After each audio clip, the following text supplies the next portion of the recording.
Hello guys, welcome back to my channel. आज मैं explain करने वाली हूँ लॉस्ट लव इन टाइम का एपिसोड नंबर 12। जिन लोगों ने पिछली वीडियोस को नहीं देखा है वो जाके पिछली वीडियोस को देख ले। तो चलिए बिना किसी देरी के स्टार्ट करते हैं एपिसोड नंबर 12। कहानी वहीं से स्टार्ट होती है जहाँ पे ख़त्म हुई थी। सब लोग उसी पेपर को देख रहे होते हैं जिस पर जो प्रिंस यांगलिन है वो कहता है कि मुझे इस बारे में कुछ भी नहीं पता। जो हाइनस होते हैं वो कहते हैं कि यांगलिन बिना मेरी इजाज़त के अब मेरे महल से कहीं नहीं जाएगा, वो अब यहीं रहेगा मेरे महल में ही। जिसके बाद हमें सीन दिखाया जाता है किंग चान और प्रिंस जैंग का, जहाँ पर वो दोनों बातें कर रहे होते हैं। प्रिंस जैंग कहते हैं कि अब आपकी तबीयत कैसी है, तो जो किंग चान है वो कहती है कि अब मेरी तबीयत ठीक है। उसके बाद प्रिंस जैंग कहते हैं कि आपके अंदर वो जो पॉइजनस है वो वापस कैसे आ गया, जिस पे किंग चान कहती है कि उसे ये नहीं पता। उसके बाद जो प्रिंस जैंग है वो टिंगर के बारे में पूछते हैं कि अभी वो कैसा है। उसके बाद प्रिंस जैंग कहते हैं कि टिंगर के शरीर में भी वही पॉइजन है जो आपके शरीर में, लेकिन प्रिंस जैंग कहते हैं कि ये जो पॉइजन है वो यांग फैमिली का ही है और शायद मुझे पता है कि ये पॉइजन कहाँ से आया है। उसके बाद किंग चान कहती है कि आपको पता है कि ये पॉइजन किसने दिया है, आपको टिंगर की मदद करनी चाहिए, वो आपका नेफ्यू है। जिसके बाद हमें सीन दिखाया जाता है टिंगर का। जो क्वीन है वो टिंगर को वही पॉइजन पिला रही होती है और फिर वहाँ पर प्रिंस जैंग आ जाते हैं और क्वीन को टिंगर को वो पॉइजन पिलाते हुए देख लेते हैं। उसके बाद जो प्रिंस जैंग है वो कहते हैं कि मुझे आपके ऊपर शक था पर मुझे लगा नहीं था कि टिंगर को पॉइजन देने के पीछे आप ही होंगे। उसके बाद जो क्वीन है वो कहती है कि ये सब बस मैंने तुम्हारे लिए किया है, मेरा ऐसा करने का कोई इरादा नहीं था। उसके बाद प्रिंस जैंग कहते हैं कि ये सब आप मेरे लिए कर रही हैं, आखिर आप ऐसा कैसे कर सकती हैं, अपने ही खुद के ग्रैंडसन को पॉइजन कैसे दे सकती हैं। क्वीन है वो कहती है कि तुम्हें अभी ये चीज़ें समझ नहीं आएंगी, लेकिन एक दिन तुम ज़रूर मेरी बातों को समझोगे कि आखिर मैं ऐसा क्यों कर रही हूँ। उसके बाद प्रिंस जैंग कहते हैं कि मुझे आपकी कोई भी बात ना ही सुननी है और ना ही समझनी है। उसके बाद वो टिंगर को बेड से उठाते हैं और अपने साथ ले जाते हैं। उसके बाद हमें सीन दिखाया जाता है प्रिंस जैंग, किंग चान और टिंगर का, जहाँ पे जो प्रिंस जैंग है वो टिंगर को किंग चान के पास लेके आए होते हैं। प्रिंस जैंग जो है वो किंग चान से कहते हैं कि इस वक्त अभी मैं किसी पे भी ट्रस्ट नहीं कर सकता, इसीलिए मैं टिंगर को आपके पास लेके आया हूँ, क्या आप उसका पूरा ख्याल रख लेंगी। तो जो किंग चान है वो कहती है कि मैं टिंगर का पूरा ख्याल रखूँगी, आप फिक्र मत कीजिए। उसके बाद प्रिंस जैंग जो है वो वहाँ से चले जाते हैं। उसके बाद हमें सीन दिखाया जाता है योर हाइनेस का, जो कि किसी महल में आए होते हैं। यहाँ पर एक न्यू एंट्री होती है एक नए पर्सन की। वो पर्सन जो है वो योर हाइनेस को ग्रीट करता है। उसके बाद हमें इस पर्सन का नाम बताया जाता है, ये होती है प्रिंस यांगलिन की रियल मदर, जो कि अभी ज़िंदा होती है और इस महल में होती है। और ये योर हाइनेस से कहती है कि योर हाइनेस यहाँ पर क्यों आए हैं मुझे नहीं पता। फिर उन दोनों को साथ में दिखाया जाता है जहाँ पर जो प्रिंस यांगलिन की मदर है वो योर हाइनेस को टी सर्व कर रही होती है और फिर वो उनसे पूछती है कि आप यहाँ पर क्यों आए हैं। तो जो योर हाइनेस है वो कहता है कि मैं तो यहाँ पे आपको सिर्फ देखने आया था। उसके बाद जो प्रिंस यांगलिन की मदर होती है वो कहती है कि आप यहाँ पर मुझे सिर्फ देखने आए थे, आपको मुझसे क्या काम है। उसके बाद जो योर हाइनेस है वो कहते हैं क्या तुम्हें सच में प्रिंस यांगलिन की कोई फिक्र नहीं है कि वो ज़िंदा है या मर गया, आखिर वो तुम्हारा बेटा है। उसके बाद जो प्रिंस यांगलिन की मदर होती है वो कहती है कि प्रिंस यांगलिन जो है वो आपका भी बेटा है, वो आपका खुद का खून है, क्या आपको कोई फिक्र नहीं है कि वो ज़िंदा है या मर गया। मैंने तो वैसे भी प्रिंस यांगलिन को पता नहीं कितने सालों से देखा भी नहीं है, तो मुझे कैसे पता होगा। जिसे सुनने के बाद जो योर हाइनेस होते हैं वो बहुत ही ज़्यादा गुस्से में आ जाते हैं। उसके बाद जो प्रिंस यांगलिन की मदर होती है वो कहती है कि अचानक से मेरी जो तबीयत है वो ख़राब हो गई है, तो आपकी मर्ज़ी है कि आप यहाँ पर रहना चाहते हैं या यहाँ से जाना चाहते हैं। उसके बाद जो योर हाइनेस होते हैं वो बिना कुछ बोले वहाँ से चले जाते हैं। जिसके बाद हमें सीन दिखाया जाता है 7th प्रिंस का, जिनका नाम है, एक्चुअली इनका नाम तो यहाँ पे बताया ही नहीं गया है, 7th ब्रदर जो जंगल में होते हैं। उनके पास एक लड़की आती है और वो जो 7th प्रिंस है वो कहते हैं कि आखिर तुम यहाँ पर क्या कर रही हो। तो जो लड़की है वो कहती है मुझे आपकी फ़िक्र हो रही थी, ऑलरेडी 5th प्रिंस जो है वो मर चुके हैं और मैं आपको नहीं खोना चाहती, इस जंगल में आपको यहाँ पर कुछ हो गया तो। उसके बाद जो 7th प्रिंस है वो कहते हैं 4th Prince, 5th Prince and 11th Prince सभी मेरे ब्रदर्स थे, और अगर अभी 5th प्रिंस नहीं है तो इस बात का बहुत ही ज़्यादा दुख है मुझे। उसके बाद जो वो लड़की होती है वो कहती है कि मैं यहाँ पर जो योर हाइनेस है उनके कहने पे आई थी आपको महल वापस ले जाने के लिए, क्योंकि जो फिक्सिन कंट्री की प्रिंसेस है डियो शाओ वो यहाँ पर आई हुई हैं और वो आपसे मिलना चाहती हैं, इसीलिए जो योर हाइनेस है उन्होंने मुझे आपको बुलाने के लिए भेजा है, तो आप अभी मेरे साथ यहाँ से चलिए।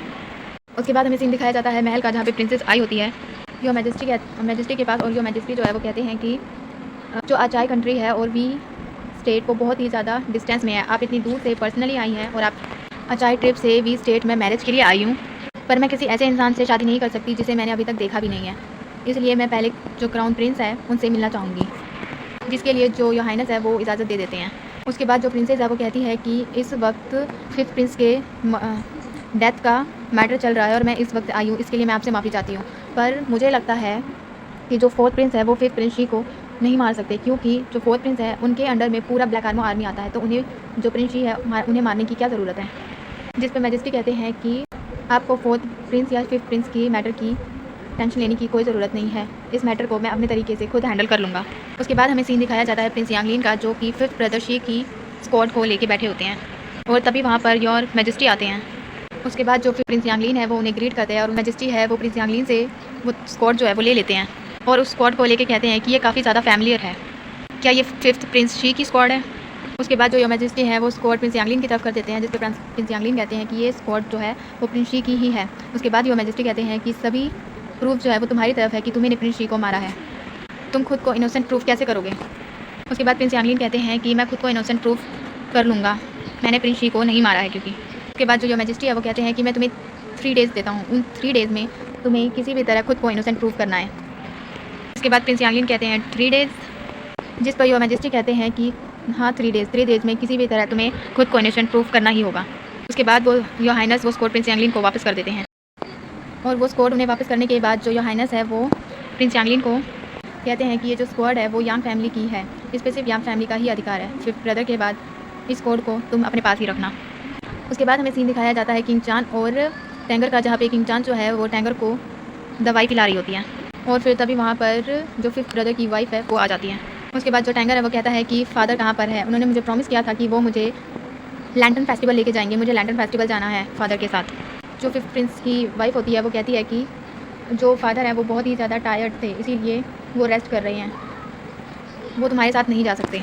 पर जो टैंगर होता है वो कहता है कि मुझे लैंटर्न फेस्टिवल जाना है आपके साथ, अगर आप फादर नहीं जा रहे तो आप तो चलो। जिस पर फिफ्थ प्रिंस की वाइफ कहती है कि मैं तुम्हारे साथ लैंटर्न फेस्टिवल तुम्हें लेके नहीं जा सकती, जिस पर किंग चान कहती है कि आपको टैंगर को लैंटर्न फेस्टिवल लेके जाना चाहिए। और फिर वहाँ पर तभी प्रिंस यांगलिन आ जाते हैं, और टैंगर जो है वो उनसे कहता है कि मुझे लैंटर्न फेस्टिवल जाना है मदर के साथ, जिस पर जो प्रिंस यांगलिन है वो जो फिफ्थ ब्रदर की वाइफ है उन्हें कहते हैं कि आपको लैंटर्न फेस्टिवल टैंगर को लेके जाना चाहिए। बाद जो प्रिंस यांगलिन है वो किंग चान को कहते हैं कि आप भी मेरी फिफ्थ सिस्टर इन लॉ और टैंगर के साथ लैंटर्न फेस्टिवल में जाओ, जिस पर किंग चान यस कह देती है। उसके बाद हमें सीन दिखाया जाता है लैंटर्न फेस्टिवल का, जहाँ पे प्रिंसेस होती है और उनके साथ जनरल मुकेजा भी होता है, और जनरल मुकेजा प्रिंसेस को इस तरह देख रहा है जैसे कि जो जनरल मुकेजा है वो प्रिंसेस को पसंद करता है। और फिर वहाँ पर जो सेवन्थ ब्रदर है वो जो प्रिंसेस टुआसाओ है उन्हें विज़िट करते हैं और कहते हैं कि मुझे फ़ादर ने बताया था आपके बारे में कि आप यहाँ पर आई और मुझसे मिलना चाहती हो, इसीलिए मैं यहाँ पे आया हूँ, मैं आपको ये पूरा लैंटर्न फेस्टिवल घुमाऊँगा। उसके बाद हमें सीन दिखाया जाता है उन 2 पर्सन। उसके बाद जो ब्लैक ड्रेस वाला पर्सन होता है वो कहता है कि जो प्रिंस यांगलिन है वो अपने केस को खुद ही इन्वेस्टिगेट कर रही हैं। बाद जो वो साइड वाला पर्सन होता है वो कहता है कि खुद को इनोसेंट प्रूफ करने के लिए प्रिंस यांगलिन को फिफ्थ प्रिंस की वाइफ की ज़रूरत है, क्योंकि उन्हें सब कुछ पता है, तो जाके फिफ्थ प्रिंस की जो वाइफ है उन्हें जान से मार दो। उसके बाद हमें सीन दिखाया जाता है प्रिंसेस और सेवन्थ प्रिंस का, जहाँ पर वो मार्केट में घूम रहे होते हैं, वहीं पर अचानक से हमला हो जाता है, जिसके बाद जो सेवन्थ प्रिंस है उन्हें एक कैरेज दिखाई देता है और वो कहता है कि ये यांगलिन ब्रदर का कैरेज है, जाके वहाँ पर चेक करो। उसके बाद हमें सीन दिखाया जाता है उसी पर्सन का, जहाँ पर जो प्रिंस जैंग है वो उसे पकड़ ले। तो पर्सन है वो कहता है कि प्रिंस जैंग आप यहाँ पर क्या कर रहे हैं। उसके बाद जो प्रिंस जैंग है वो कहते हैं कि तुम्हें किसने कहा फिफ्थ सिस्टर इन लॉ पर हमला करने के लिए। उसके बाद जो वो पर्सन है वो कहता है कि उन्हें मारना बहुत ज़्यादा ज़रूरी था, फिफ्थ प्रिंस की मर्डर के बारे में बहुत कुछ पता है। और फिर तभी वहाँ पर ब्लैक ड्रेस वाला पर्सन आता है और वो बताता है कि वो फिफ्थ ब्रदर की जो वाइफ है उन पर हमला करने गया था, पर वो कैरेज में नहीं थी, वो मिसिंग है। उसके बाद जो प्रिंस जैंग है वो पूछते हैं कि आखिर कि फिफ्थ ब्रदर की जो वाइफ है वो कहाँ पर है, जिस पर वो जो ब्लैक ड्रेस वाला पर्सन है वो कहता है कि उसे इस बारे में कुछ भी नहीं पता, जब वो वहाँ गया तो फिफ्थ ब्रदर की जो वाइफ है वो ऑलरेडी मिसिंग थी। उसके बाद जो प्रिंस जैंग है वो कहता है कि जाके मेरी मॉम को कह देना कि वो ऐसे फिफ्थ ब्रदर की जो वाइफ है उन पर हमला ना कराएं। उसके बाद हमें सीन दिखाया जाता है फिफ्थ ब्रदर की वाइफ का, जहाँ पर उनसे मिलने के लिए प्रिंस यांगलिन आते हैं और वो बताते हैं कि प्रिंस यांगलिन कहते हैं कि ये जो हमला है वो आप पे किया गया था, इसीलिए आपकी सेफ्टी के लिए आपको कुछ दिनों तक यहाँ पर रहना होगा, ये मैं सिर्फ आपके लिए कर रहा हूँ ताकि आप सेफ रहें। उसके बाद जो फिफ्थ ब्रदर की वाइफ है वो कहती है कि टिंगर का क्या होगा। उसके बाद जो प्रिंस यांगलिन है वो कहते हैं कि जो टैंगर है वो सेवन्थ ब्रदर प्रिंस के पास है, वो वहाँ सेफ रहेगा, लेकिन आपकी सेफ्टी के लिए आपको कुछ दिन यहीं पर रहना होगा। जिसके बाद जो फिफ्थ ब्रदर की वाइफ है वो यहाँ पर रहने के लिए मान जाती है। उसके बाद हमें सीन दिखाया जाता है सेवन्थ ब्रदर और क्वीन का, जो योर हाइनेस के पास आई होती है, जहाँ पर जो वो क्वीन है वो कहती है कि जो फिफ्थ ब्रदर की वाइफ है वो अभी मिसिंग है, हम सब उसी को ढूंढ रहे हैं। उसके बाद जो योर हाइनेस है वो कहते हैं कि आखिर कोई फिफ्थ ब्रदर की वाइफ जैंगटोंग को क्यों मारना चाहेगा। उसके बाद जो योहाइनस है वो कहते हैं कि किसी भी तरह से फिफ्थ ब्रदर की जो वाइफ है उन्हें ढूंढो और इस पूरी केस की इन्वेस्टिगेशन अच्छे से करो, और जिसने भी ऐसा किया होगा मैं उसे छोड़ूंगा नहीं। उसके बाद हमें रात का सीन दिखाया जाता है जहाँ पर प्रिंस जैंग होते हैं और वो सोच रहे होते हैं कि सेवन्थ ब्रदर जो है वो टिक्सिंग कंट्री की जो प्रिंसेस है उनके साथ वहाँ पर क्यों थे। तभी उनके पास उनका सर्वेंट आता है और वो बताता है कि जो महल की अकाउंट बुक है वो मिसिंग है। सीन दिखाया जाता है ये प्रिंस यांगलिन और 11th ब्रदर का, जहाँ पर उनके पास भी ये खबर होती है कि अकाउंट बुक जो है वो मिसिंग है, जिस पर प्रिंस यांगलिन कहते हैं कि हमें बिल्कुल भी टाइम वेस्ट नहीं करना है और अकाउंट बुक जिसने चुराई है वो यांगशू होगा और उसे जल्दी से पकड़ना है। उसके बाद हमें सीन दिखाया जाता है प्रिंस जैंग और क्वीन का, जहाँ पर जो प्रिंस जैंग है वो क्वीन से उसी अकाउंट बुक के बारे में पूछ रहे होते हैं। उसके बाद जो क्वीन है वो बताती है कि ये जो अकाउंट बुक है वो काफ़ी पुरानी है और इसे तुम्हारे अंकल ने रखी थी, तुम्हारे अंकल इस महल के गार्ड थे, जिसे सुनकर जो प्रिंस जैंग है वो शौक रहता है। उसके बाद हमें सीन दिखाया जाता है मार्केट का, जहाँ पर यांगशू होता है और 11th ब्रदर उसे पकड़ लेते हैं। उसके बाद जो 11th ब्रदर है वो यांगशू से पूछते हैं कि वो जो अकाउंट बुक है वो कहाँ पर है। उसके बाद हमें सीन दिखाया जाता है किंग चान का और टैंगर का, जो प्रिंस जैंग के पास आते हैं और महल से बाहर जाने की इजाज़त लेते हैं। प्रिंस जैंग जो है किंग चान और टैंगर को महल से बाहर जाने की इजाज़त दे देते हैं और तभी उनका गार्ड कहता है कि क्या किंग चान पर, जिससे फिफ्थ ब्रदर की वाइफ का पता चल सके, लेकिन जो प्रिंस जैंग होते हैं वो मना कर देते हैं। उसके बाद सीन दिखाया जाता है जो किंग चान और टैंगर है वो उस जगह पहुंच जाते हैं जहां पर फिफ्थ ब्रदर की वाइफ होती है, और तभी वहां पर जो प्रिंस यांगलिन है वो आ जाते हैं।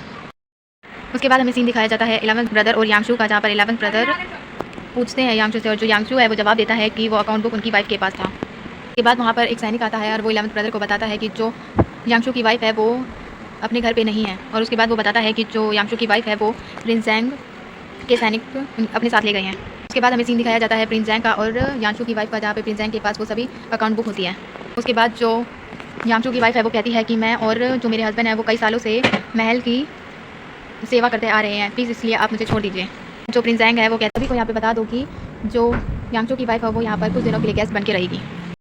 यहीं पर हो जाता है ये ड्रामा खत्म। अगर आपको मेरा ये एक्सप्लेनेशन पसंद आए तो प्लीज़ मुझे लाइक करें, शेयर करें एंड सब्सक्राइब करें, और मुझे कमेंट करके बताएं कि आपको ये एक्सप्लेनेशन कैसा लगा। Thank you so much for watching.